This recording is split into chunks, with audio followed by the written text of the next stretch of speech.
Well, in the day of iPods and satellite radios, the memory or even initial image of the large console radio has certainly faded. Yeah, listen to our next story.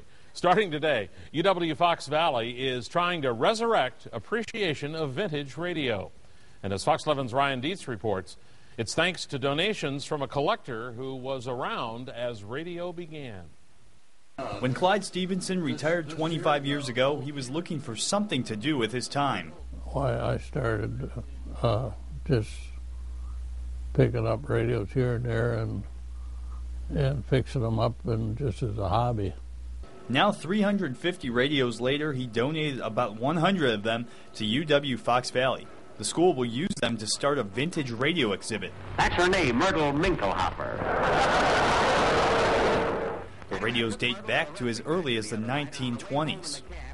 And when the University of Wisconsin Wenatchee here built this art building, I thought, well, that'd be a good home for most of the rest of them. His basement was once filled with antique radios, and when he told his wife he was donating them, well, that was the happiest day of her life when I told her I was getting rid of them.